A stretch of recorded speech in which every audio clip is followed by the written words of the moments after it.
بكرة طبعا مواجهة منتخب مصر مع زامبيا في غاية الأهمية. علشان كده بدأ روي فيتوريا المدير الفني للمنتخب الوطني اللي أعلن أكتر من مرة إن هو بيجدد دماء المنتخب الوطني.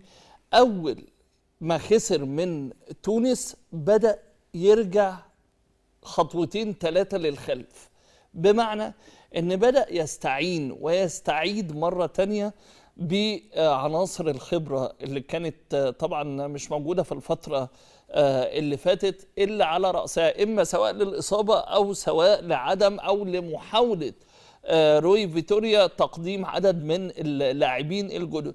اول لما خسر ثلاثة بدأ بقى يجيب الرجالة اللي بجد، طبعا كل اللعيبة رجالة وكل حاجة، لكن بدأ يجيب الرجالة اللي بجد اللي بتواجه فعلا المنتخبات الكبيرة واللي عندها خبرات، وبالتالي على رأسها تريزيجيه نجم طبعا منتخب مصر والمحترف في نادي ترابزون التركي. كان مصاب، علشان حد هيطلع يقول لك يا عم ده كانوا مصابين فبالتالي الراجل ما كانش عارف يجيبهم. لا، هو الراجل كان بيحاول ان هو يقدم محمود حمادة، يقدم عمر مرموش كان موجود ايام كيروش، لكن اول لما خسر ثلاثة من تونس بدأ يروح النجوم اللي عندهم خبرات. محمد النني طبعا المحترف في نادي أرسنال الانجليزي برضو بقى متواجد.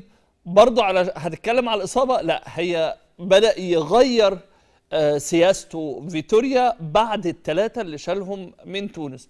بدأ يغير سياسته ازاي؟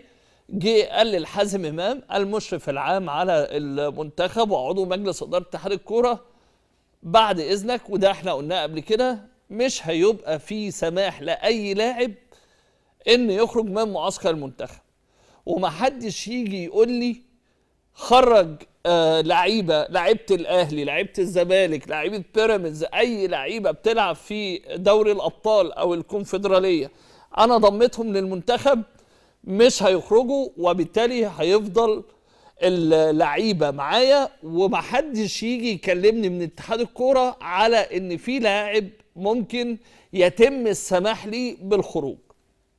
ده اول حاجه. تاني حاجه ان زي ما بقول لحضرتك بدأ مرة تانية 3 أو 4 عناصر من اللي كانوا ما بيعتمدش عليهم فيتوريا هتلاقيهم متواجدين في الفترة اللي جاية. وأيضا مروان حمدي تم ضمه لسببين. السبب الأول هو عدم قناعة فيتوريا المدير الفني للمنتخب بأداء أو بمستوى مصطفى محمد في المباريات الأخيرة. هتيجي تقول لي مصطفى محمد متألق مع نانت الفرنسي، أقول لك زي الفل وتعظيم سلام، لكن الراجل شايف ان لابد ان يكون في بديل، وشايف كمان ان الدوري المصري ما فيهوش راس حربة مميز سوى مروان حمدي نجم طبعا المصري، وكان نجم الزمالك، وبالتالي هو عايز لاعب او عايز راس حربة صريح متواجد داخل الصندوق، فهيكون مروان حمدي بديلا لمصطفى محمد في اي وقت ممكن يتم الاستعانة به. المعسكر ده لم يشهد ضم محمد شريف المحترف طبعا بنادي الخليج السعودي بسبب اعتراض محمد شريف على عدم اشراكه في المباراتين اللي فاتوا.